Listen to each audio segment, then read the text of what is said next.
All right, joining us now, Democratic Mayor of South Bend, Indiana, Pete Buttigieg. How'd I do? You got it. All right, he launched a presidential exploratory committee last night. We discovered we have this in common. I'm always Micah, and is the author of a new memoir entitled Shortest Way Home, One Mayor's Challenge, and a Model for America's Future. Joe? It's very interesting. Yeah, you're always Micah, but as Alex just said, Mayor. But what? People Nell Brzezinski? Exactly. No, that's even tougher. So, Mr. Mayor, we'll do a rapid round really quickly just to introduce you to everybody. We'll hit all the hot button issues right now and let Democratic voters know where you stand. Let's start with your ideology first for people who don't know where you stand. Would you say that you're more liberal or less liberal than AOC? Nancy Pelosi, where are you on the ideological spectrum? I consider myself a pretty strong progressive, but I also don't consider the left-center spectrum to be the most useful way to look at our politics right now, because I think it's gotten jumbled up both by the current president and by the pace of change. So do you consider yourself more of a centrist? Again, I don't find these labels very helpful, but I would consider myself more of a progressive than a centrist. Look, in South Bend, I wouldn't be able to govern effectively if I couldn't work well with independents and Republicans. But I didn't do it by pretending to be more conservative than I am.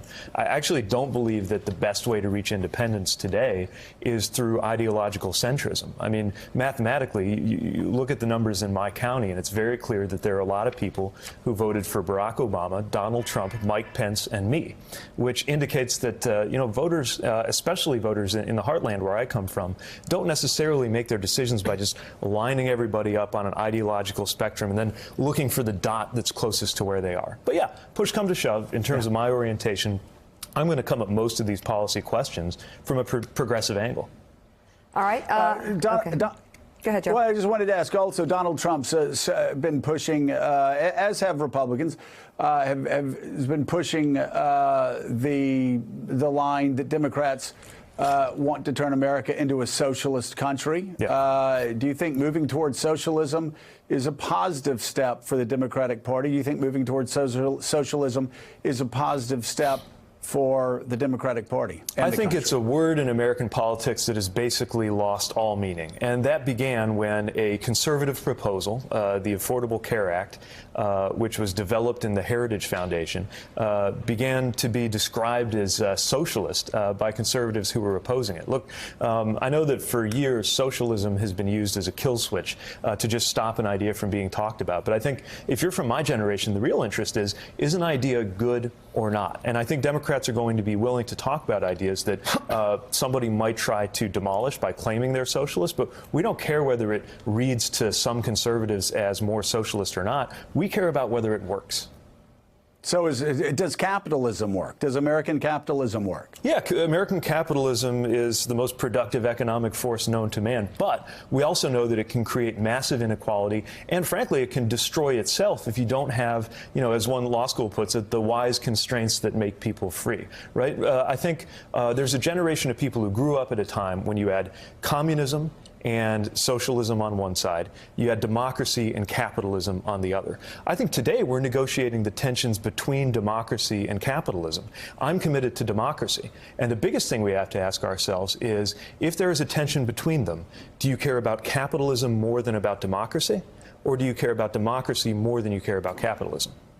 Final lightning question round, then I'll turn it back over to Micah Brzezinski. Yeah. So, do you support the late-term abortion legislation that was passed in the New York State Legislature as well as in Virginia? I don't think we need more restrictions right now. And, what I've learned in Indiana, being at a place where, a lot of my friends, a lot of my supporters even come from a different place than I do, being pro-choice. I just believe that when a woman is in that situation, and when we're talking about some of those situations covered by that law, extremely difficult, painful, often medically serious situations where the life or health of the mother is at stake, the involvement of a male government official like me is not helpful. Do states have a right? Should states have a right to ban abortion at 20 weeks? That sounds like a constitutional question. I'm not a legal scholar. What I know is that these questions ought to be resolved by women in consultation with their doctors, not by the intervention of male politicians putting politically motivated restrictions on women's health care. Okay, now, are you done, Joe?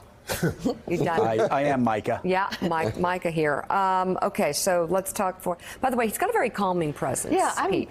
You're like the Mr. Rogers of the Democratic field. Steve seems very calm. Good Feeling good. thing. I think it was intended as a compliment. It's a compliment. Very Jack it calming off. presence. Yes, jack it off. Okay, so none of the Democratic, we've got an incredible field of candidates. They're all exciting.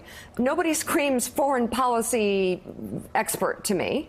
So I just want to ask you a random question. Besides sanctions, what other steps should the United States take to get North Korea to halt its nuclear and missile program? Well, I think diplomatic pressure works too, right? I mean, often when you see a regime finally begin to change, it's because of the isolation that can happen from being a pariah state. Now, unfortunately, we moved in exactly the wrong direction by legitimizing their leadership in soft power terms through a summit that didn't have the right kind of preconditions.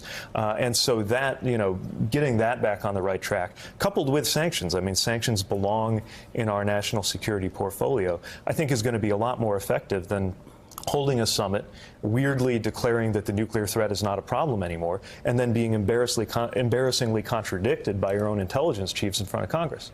I want to bring in former Senator Claire McCaskill, Great. now joining our team. Claire, you have the next question. Thank you. Mayor Pete, you've been crushing it out there. I've been paying attention. You are somebody who I think has good ideas, somebody who is executed on a local level. I think one of the most interesting things about you that I'm sure people do not know, how many languages do you speak? It depends what you mean by speak. So I've gotten pretty rusty in my Arabic and my Dari, which I picked up Dari on my way to Afghanistan. I can still kind of read a newspaper in Norwegian, but only slowly.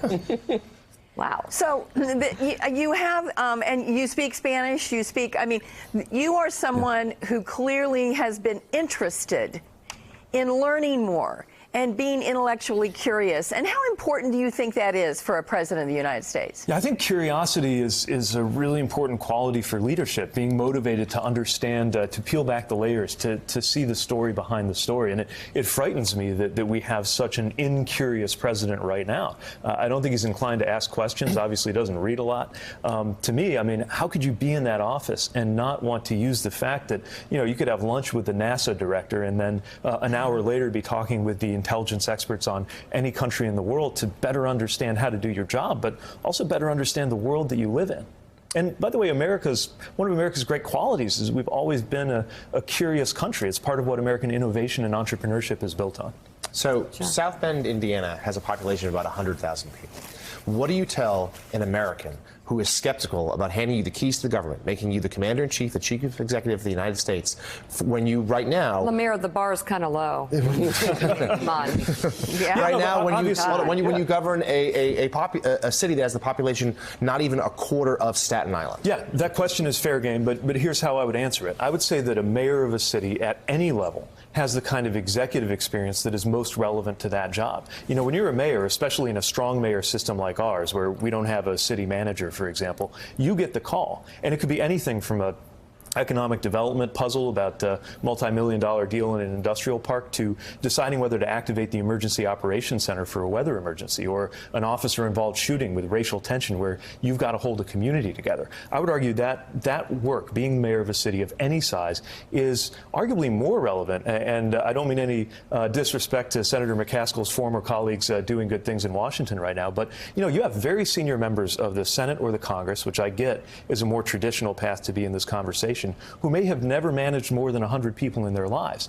I think it shows right now that we have a president who does not have government experience, and it may be a little cheeky for me to say this as the youngest guy in the conversation, but I've got more years of government experience than the president, more years of executive experience than the vice president, and I think it's worth something that I have more deployed military experience than anybody to arrive behind that desk since George H.W. Bush. That sounds like the pitch Okay. there. Yeah. I love mayors. They always job. say there are not Republican streetlights and Democratic potholes. right. There are just streetlights and potholes, and Yeah. you're the guys to get it done. You mentioned at the beginning that you've had to compromise with Republicans in order to get things done in South Bend. Can you give us an example of some time you compromised with Republicans where it was hard, where you had to give something away you didn't necessarily want to in order to improve the lives of people in your city? Yeah, I mean, one thing I had to do was buck my own party and give political cover to Republicans in the General Assembly when they decided to do the right thing and adjust the gas tax, which is politically tough, so that we would have more funds to fill in potholes and pave streets. The party created a lot of pressure to, take some punches there because it was a tax hike. But I also knew it was the right thing to do from an infrastructure perspective, so I reached across the aisle and did it. Again, when you're a mayor, you have to work with anybody who is in a position to help your state. Needless to say, I have some very strong opinions about Mike Pence, so does my husband, but we even worked with him when it was good for the city on things like economic development. Okay. So I'll concede that your experience in South Bend makes you qualified to be president. All right. But let's thank go. you. But let's go back. But let's go back to some of the things you said at the beginning, because whether you want to be defined along a political spectrum or not, people are going to try to define you. And you're for the Green New Deal. Excuse me, the Green New Deal. You're for Medicare for all with a few asterisks. Yeah. You see this tension between democracy and capitalism, which some of us don't see, or at least see that it can work out. It sounds like you're going to get defined pretty far over on the progressive spectrum.